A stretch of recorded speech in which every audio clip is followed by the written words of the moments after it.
Labdien, šajā video es pastāstīšu, kā veidot lapusi jūsu mājaslapai.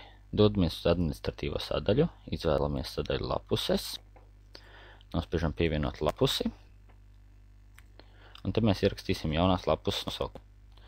Jauna lapuse. Tālāk mēs varam viņu pievienot arī citās valodās, krievu un angļu.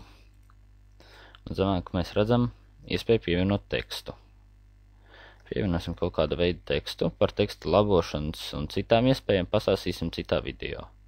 Tekstu var arī vadīt pats.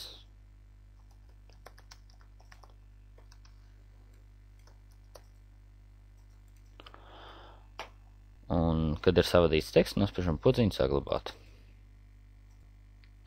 Redzam, ka mūsu lapus ar nosaukumu jaunā lapus ir pievienot pārējo lapušu sarakstam, bet viņi vēl nav redzami vizuālā sadaļā. Lai tā būtu redzami, izvēlamies navigācijas sadaļu, nospiežam podziņu pievienot un ierakstam nosaukumu. Jauna sadaļa.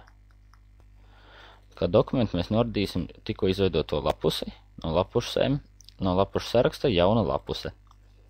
Nospiežam podziņu pievienot, dodamies vizuālo sadaļu, pārlādējam lapu un redzam, ka mums ir tagad jauna sadaļa, uz kuras nospiežot virsū mums atverās vaļā ievadītais teksts.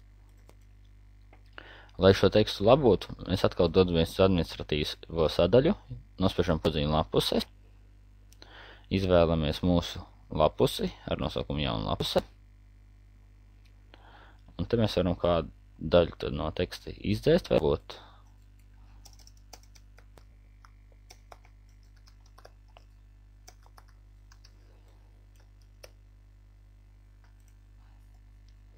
Tekstu mēs varam pievienot arī krievu un angļu valodās, šādi pat. Kā arī te ir iespēja pievienot attēlus, failus un optimizēt Google meklēšanu. Par to mēs pastāstīsim citā video. Kā arī šo lapus ir iespējams pievienot tagad lapušu sarakstam. Nospiežam pievienot lapušu sarakstam un pievienosim pie saraksta ar nosaukumu lapuses. Un īsts teksts ir paredzēts tam, lai varētu īsumā aprakstīt par to, kas būs rakstīts pašā lapusē.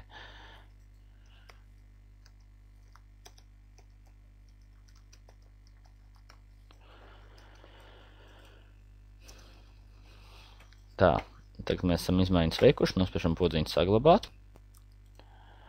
pārlādējam lapu, nospiežam uz podziņas sadaļas jaunā sadaļa un redzam, ka mūsu teksts ir izmainīts. Un, lai redzētu mūsu lapus pie lapušu kategorijas, nospiežam uz lapušu kategorijas un redzam, ka te ir lapus ar īsu aprakstu, uz kuru nospiežot mēs atveram atkal tā pati lapuse. Lai dzēstu lapusi, dodamies atkal uz administratīvo sadaļu un ieklikšanam pie ķeksīša, kas ir pretī mūsu jaunās lapus nosaukumam. Nospiežam podziņu dzēst. Mums pajautā, ok, un mums tā lapus ir izdzēsta. Un izdzēšam to arī no navigācijas koka. Nospiežam uz jaunu sadaļu un dzēst šo sadaļu. Dodamies uz vizuālo sadaļu, pārlādējam lapu un redzam, ka mūsu jaunā sadaļa vairs nav redzama, kā arī pie lapušu kategorijām vairāk nav šīs lapuses. Paldies par uzmanību!